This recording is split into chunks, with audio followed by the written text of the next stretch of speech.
Hi all, welcome back to my channel. പുതിയ വീഡിയോയിലേക്ക് എല്ലാ കൂട്ടുകാർക്കും സ്വാഗതം. ഇന്ന് കുറച്ച് അൺബോക്സിങ് വീഡിയോ കേട്ടോ കാണിക്കുന്നത്. കുറച്ച് വലിയ അൺബോക്സിങ് ഉണ്ട്, കുഞ്ഞ് അൺബോക്സിങ് ഉണ്ട് കേട്ടോ. അപ്പോൾ നമ്മുടെ വീട്ടിലെ ഫ്രിഡ്ജ് ഞാൻ ഒന്ന് മാറ്റാമെന്ന് വിചാരിച്ചേ. കേടായൊന്നും പോയിട്ടുണ്ടായിരുന്നില്ല. നമ്മൾ ഒരു വീടൊക്കെ നമ്മൾ കയറിയിട്ട് ഒരു 10 വർഷത്തെ പഴക്കമുണ്ട് ഫ്രിഡ്ജിന്. പിന്നെ അതുമല്ല, എനിക്ക് കുറച്ച് സാധനങ്ങളൊക്കെ ഒന്ന് സ്റ്റോർ ചെയ്ത് വെക്കാനായിട്ടേ കുറച്ച് സ്പേസ് കുറവായിട്ട് തോന്നി കേട്ടോ. അപ്പോൾ അതുകൊണ്ട് അത് മാറ്റിയിട്ട് പുതിയതൊരെണ്ണം, കുറച്ചും കൂടെ ഒന്ന് വലിപ്പമുള്ളതൊരെണ്ണം വാങ്ങിക്കാമെന്ന് വിചാരിച്ച് നമ്മൾ ലുലു പോയ സമയത്ത് പർച്ചേസ് ചെയ്തതാണ് കേട്ടോ. ഈ ഒരു LGയുടെ ഒരു റെഫ്രിജറേറ്ററാണ്. ഇതൊരു 398 ലിറ്റർ ഉണ്ട്.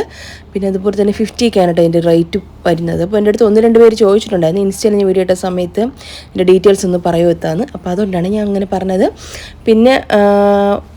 പിന്നെ ഈ ഒരു ഫ്രിഡ്ജൊക്കെ നമുക്കൊന്ന് സെറ്റ് ചെയ്ത് തരാനായിട്ട് ഒരാൾ വരുമല്ലോ.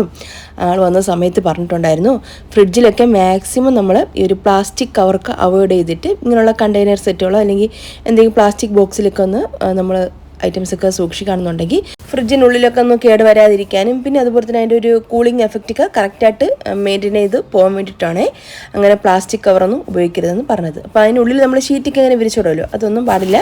ജസ്റ്റ് ആ ഒരു ഫ്രിഡ്ജ് ഉള്ളതുപോലെ തന്നെ വയ്ക്കുക. അപ്പോൾ നമ്മൾ എന്തെങ്കിലും പച്ചക്കറികളോ എന്തെങ്കിലുമൊക്കെ നമ്മൾ സൂക്ഷിക്കണമെന്നുണ്ടെങ്കിൽ ഇതുപോലെ കണ്ടെയ്നേഴ്സ് അല്ലെങ്കിൽ എന്തെങ്കിലും ഗ്ലാസ്സിലുള്ളത് അല്ലെങ്കിൽ പ്ലാസ്റ്റിക് ഇതുപോലത്തെ ബോട്ടിൽ അങ്ങനെയുള്ള ഐറ്റംസിലൊക്കെ ഒന്ന് സൂക്ഷിച്ചാൽ മതിയാക്കാം.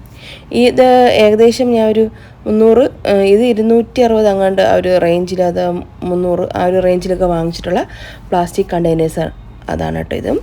അപ്പോൾ നമ്മൾ ഫ്രിഡ്ജിലിങ്ങനെ പച്ചക്കറിക്ക് ഇതുപോലെ സൂക്ഷിക്കാം. അപ്പോൾ ഭംഗിയായിട്ടിരിക്കുകയും ചെയ്യും. ഫ്രിഡ്ജ് നമുക്ക് നല്ല കാണാനൊരു ലുക്കിലൊക്കെ ഇരിക്കുകയും ചെയ്യും കേട്ടോ. അപ്പം എന്തായാലും ഞാൻ എല്ലാം ഒന്ന് അടുക്കി പറക്കൊക്കെ ഒന്ന് വെച്ചിട്ടുണ്ടേ. പിന്നെ ഇതൊക്കെ എത്ര നാൾ നീണ്ടു പോകുമെന്ന് അറിഞ്ഞൂടാ. എപ്പോഴാണ് ഇനി പകുതി നാരങ്ങ പിഴിഞ്ഞതിൻ്റെ ബാക്കി പകുതി തോടും, പിന്നെ അതുപോലെ തന്നെ തേങ്ങ തിരികിട്ട് ബാക്കി വരുന്ന പകുതി തേങ്ങയില്ല, അതൊക്കെ ഇനി എന്നാണ് കയറണം എന്നുള്ളത് ദൈവം തമ്പുരാന് മാത്രം അറിയാം.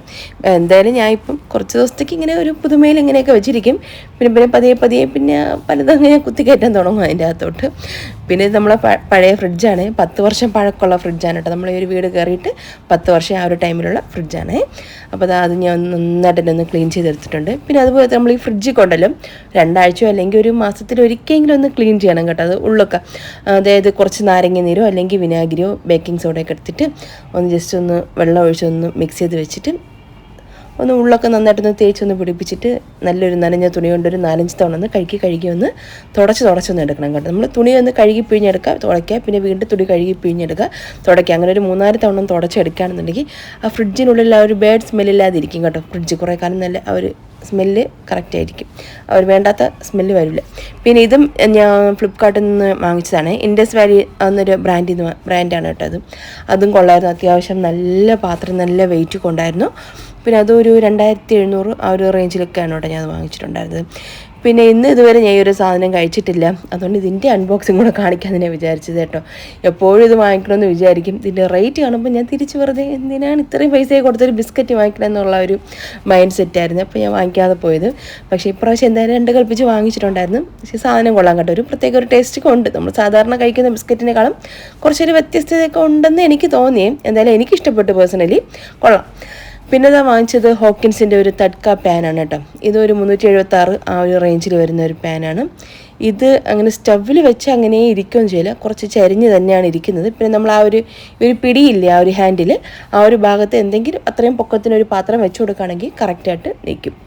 കുഴപ്പമില്ല, അത്യാവശ്യം നല്ലതാണ്. അങ്ങനെ എന്ത് പറയാനാ, വേറെ ഒന്നുമില്ല. ഇത്രയൊക്കെ ഉള്ളൂ ഇന്നത്തെ അൺബോക്സിംഗ് എന്ന് പറയുന്നത്. വീഡിയോ ഒക്കെ നിങ്ങൾക്ക് ഇഷ്ടമായിട്ടുണ്ടെങ്കിൽ മറക്കാതെ തന്നെ ഒരു ലൈക്കും ഷെയറും കമൻറ്റൊക്കെ ചെയ്ത് സാധനങ്ങൾ വേണമെങ്കിൽ പർച്ചേസ് ചെയ്തോ കേട്ടോ.